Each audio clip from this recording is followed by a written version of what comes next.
Welcome to my channel, Learn with Teacher Annie.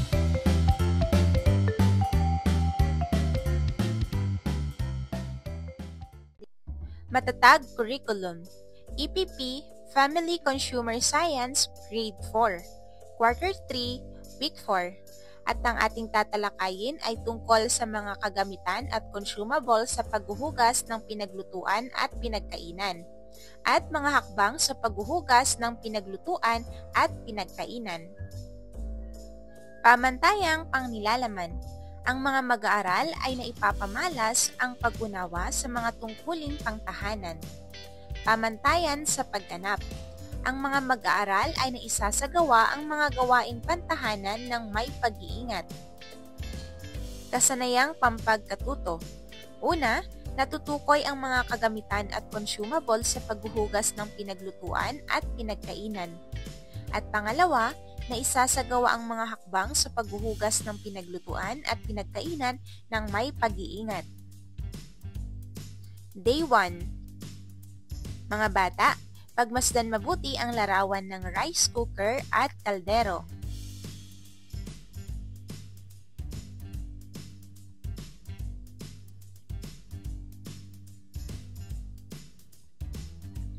Humanap ng kapareha at ibigay ang tugon sa tanong na ano ang mas gusto mong gamitin sa pagsasaing ng bigas, kaldero o rice cooker, at bakit? Mahusay! Ngayon ay pagmasdan ang mga larawan at sagutin ang mga sumusunod na tanong.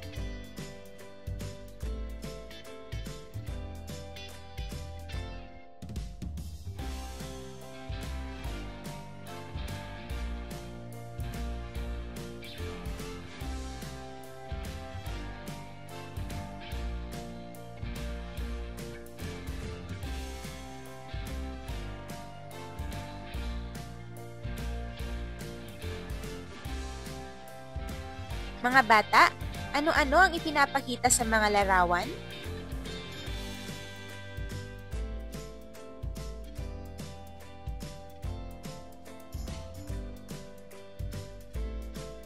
Sino ang dapat magligpit at maghugas ng mga pinagkainan ng mag-anak?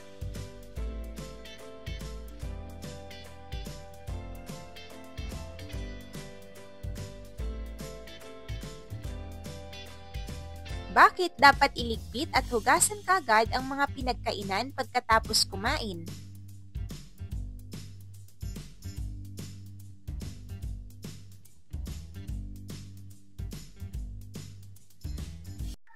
Bakit mahalagang magtulungan ang lahat sa pagliligpit at paghuhugas ng mga pinagkainan?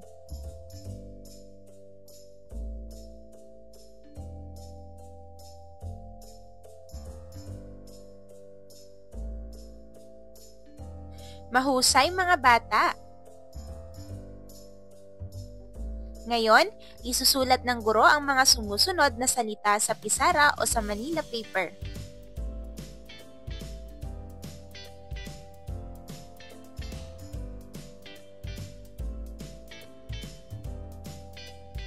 Aayusin ng mga bata ang mga titik na nakapaloob sa envelope na ibibigay ng guro upang makabuo ng salita. Itatapat ang nabuong salita sa kasing kahulugan nito na nakasulat sa pisara.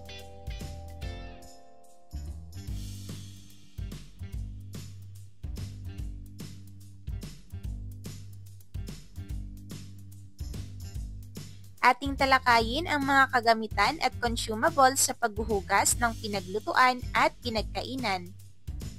Magpapakita ang guro ng mga aktwal na kagamitan sa paghuhugas ng pinagkainan at pinaglutuan. Ibibigay ng mga bata ang pangalan ng bawat gamit. Halimbawa, dishwashing liquid, sponge o scoring pad, dish towel, maliit na dish rack, maliit na palanggana, apron. Ngayon ay gumawa ng 4 na istasyon sa silid-aralan, kung saan ilalagay ang ilang mga kagamitan at consumable sa paghuhugas ng pinagkainan. Igrupo ang mga mag-aaral sa 4 na pangkat. Bigyan ang bawat grupo ng activity sheet na kanilang sasagutan habang umiikot sa bawat istasyon. Bigyan ang mga mag-aaral ng sapat na oras para makapag-ikot. Sa bawat istasyon ay makikita nila ang isang aktwal na gamit sa paghuhugas ng pinagkainan at pinaglutuan. Sasagutin ang mga sumusunod sa kanilang activity sheet.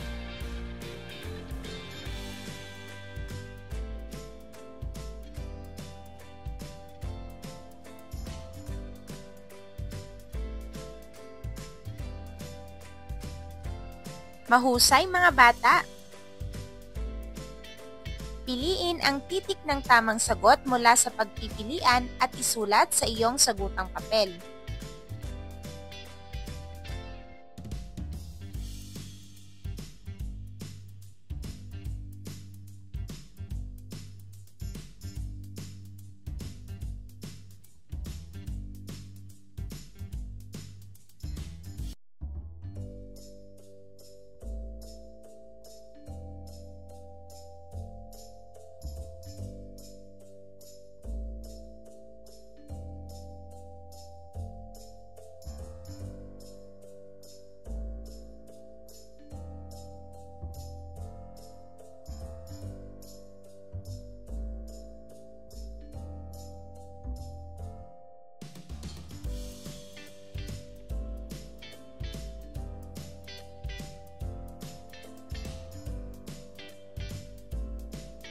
Mahusay mga bata!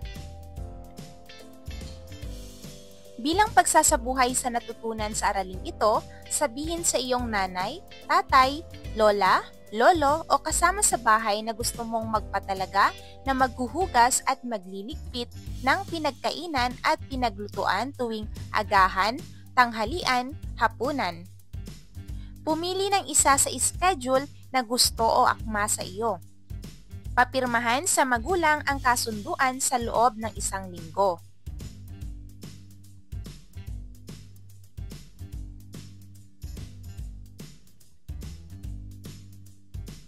Ngayon ay ayusin ang pagkasunod-sunod ng paghugas ng mga pinagkainan at kasangkapan sa kusina. Isulat ang bilang 1 hanggang 5, sapat lang ayon sa pagkasunod-sunod ng paghuhugas.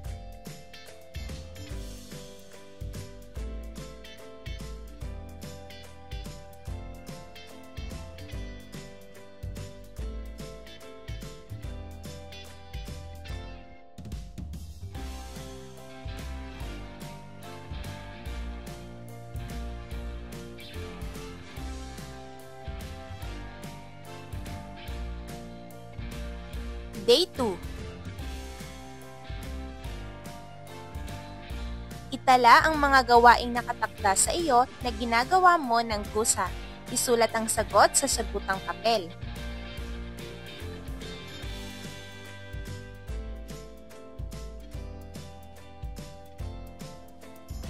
Mahusay!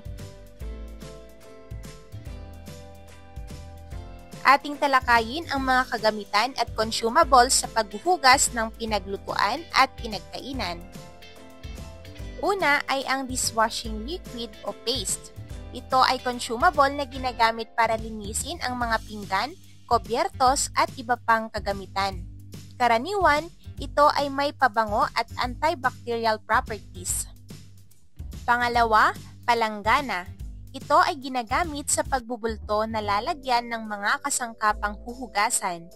Maaari rin itong gamitin bilang lalagyan ng tubig panghugas. Pangatlo, sponge.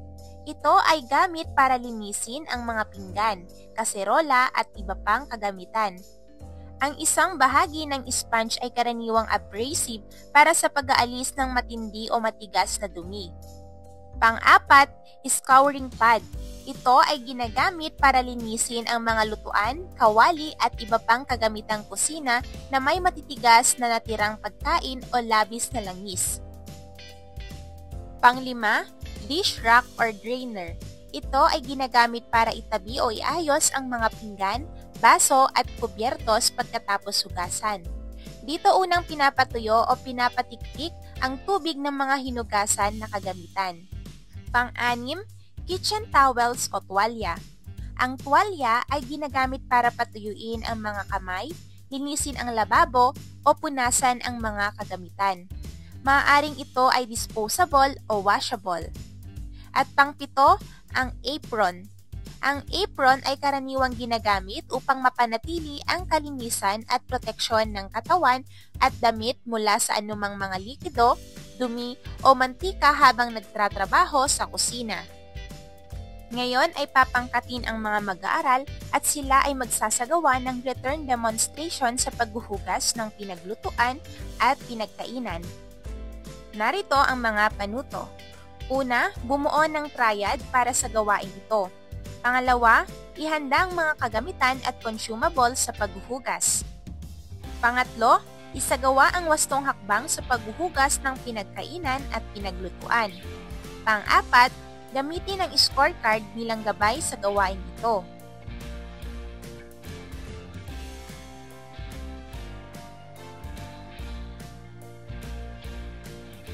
Mahusay mga bata! Ngayon naman ay maglalaro tayo mga bata. Ito ay tatawaging Pinoy Henyo.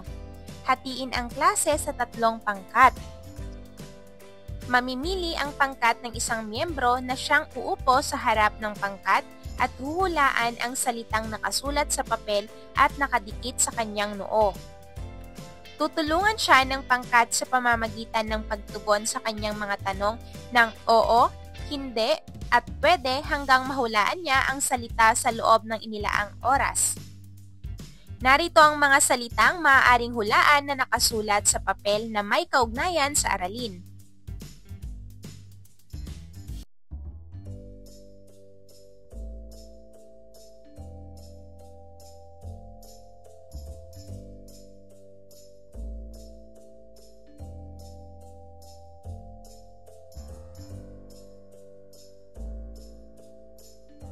Mahusay mga bata! Sagutin ng mga mag-aaral ang sumusunod na tanong.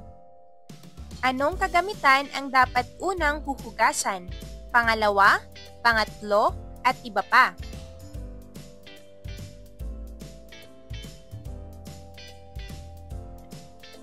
Bakit kailangang sundin ang ganitong pagkakasunod-sunod? Pagkatapos mahugasan ang lahat ng pinagkainan at pinaglutuan, ano na ang iyong gagawin? Ano ang kabutihang dulot ng kalinisan at kaayusan sa kusina?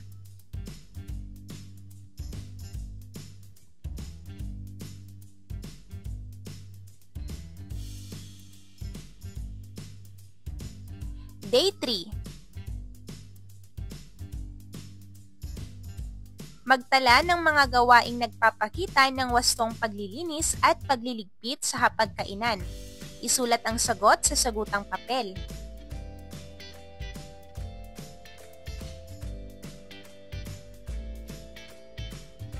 Mahusay!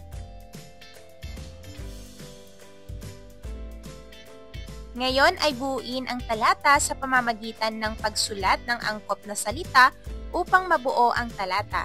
Isulat ang sagot sa sagutang papel.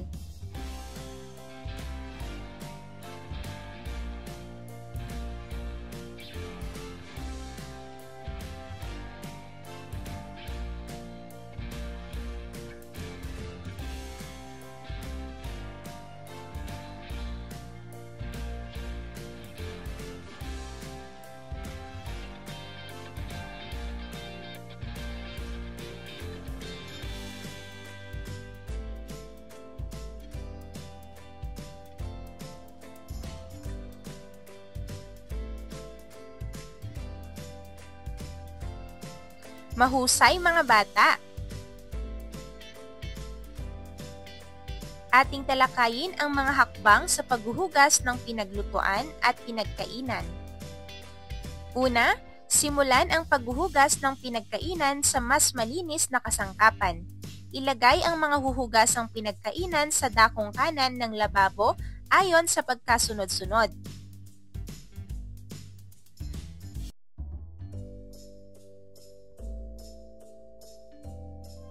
Pangalawa, Sabunin ang mga ito gamit ang maliit na palanggana na may sabon o dishwashing liquid at espongha o sponge. Tiyaking malinis ang mga ito bago gamitin. Sundin ang pagkasunod-sunod sa pagsasabon. Pangatlo, banlawang mabuti. Kuskusin ang mga binanlawan upang maalis ang dumikit na sabon o panghugas at maalis ang amoy. Kapag ang ulam ay masebo o mamantika gaya ng adobo, gumamit ng mainit na tubig sa pagbabanlaw ng mga pinggan at kubyertos. Pang-apat, ilagay sa dish rack at pabayaang tumulo ang tubig. Pang-lima, patuyuin ang mga ito gamit ang malinis na pamunas. Pang-anim, ang mga baso ay hindi pinupunasan upang hindi lumabo. Pang-pito, iligpit o ilagay ang mga ito sa dapat kalagyan. Pagkatapos hugasan at patuyuin ang lahat ng pinagkainan at pinaglutuan. Pang-walo, tiyakin na ang mga lalagyan ay malinis at walang amoy bago iligpit ang mga kasangkapang ginamit. Sa ganitong paraan, hindi ito pupuntahan ng ipis o daga. Pang-siyam, ilagay sa bandang unahan o sa lugar na madaling makuha ang mga kasangkapang karaniwang ginagamit. Ngayon ay iuugnay ng mga mag-aaral ang mga panghuhusap sa tamang larawan. Isusulat ng mga mag-aaral ang titik ng larawan sa kaugnay nitong pangungusap.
Mahusay mga bata!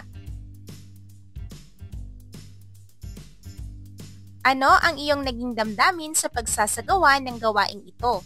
Ipaliwanag. Ngayon naman ay isulat ang bilang 1 hanggang 5, sapat lang ayon sa paghuhugas ng mga kasangkapan.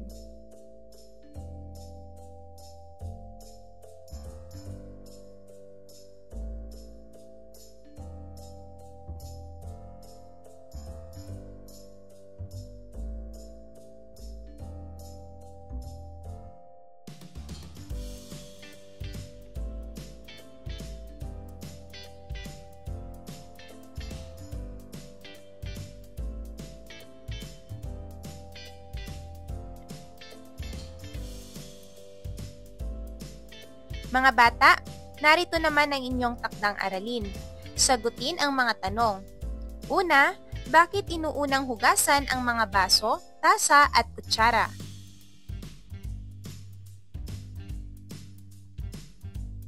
Pangalawa, paano ang wastong paraan ng paghuhugas at pagliligpit ng pinagkainan? Pangatlo, ano ang dapat tandaan sa paghuhugas at pagliligpit ng pinagkainan?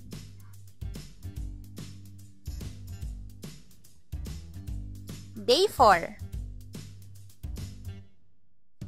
Mga bata, ayusin ang pagkasunod-sunod ng paghugas ng mga pinagkainan at kasangkapan sa kusina. Isulat ang bilang 1 hanggang 5, sapat lang ayon sa pagkasunod-sunod pag naghuhugas.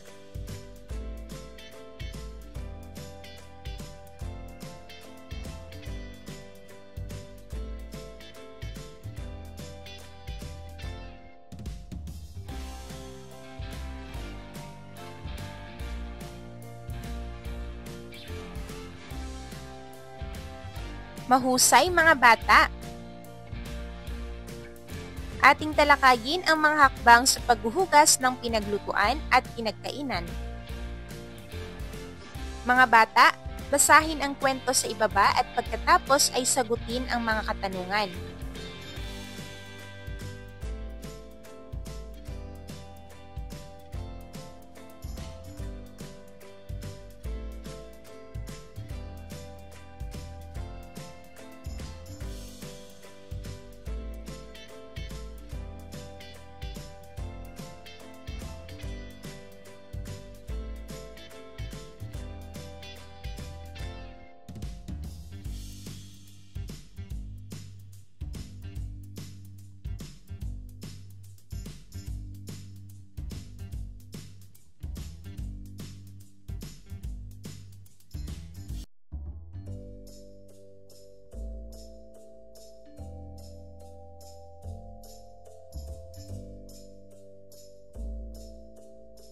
Basahin at intindihin ang mga tanong.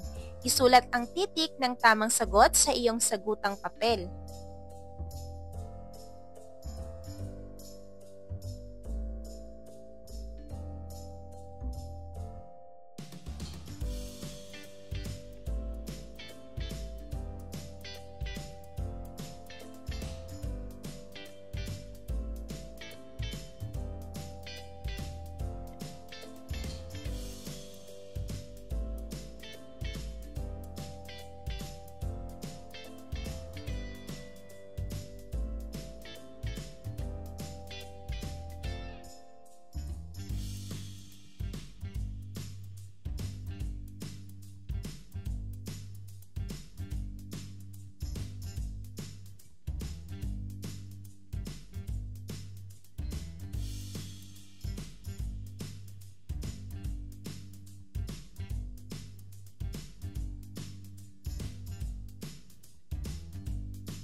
Mahusay mga bata!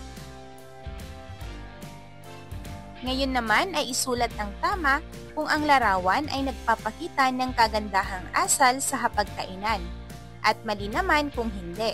Isulat ang tamang sagot sa sagutang papel.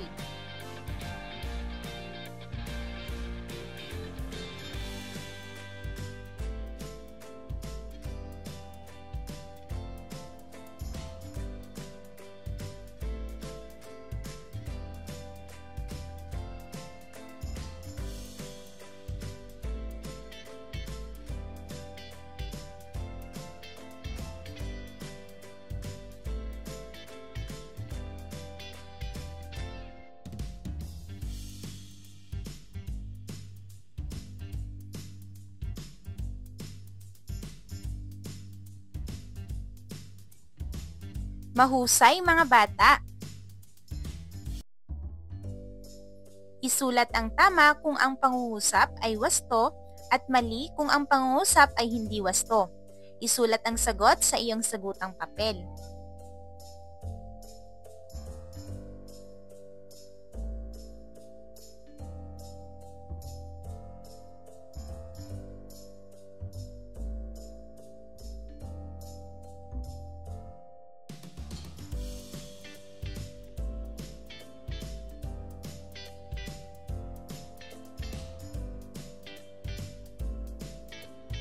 Day 5, ikalawang lagumang pagsusulit.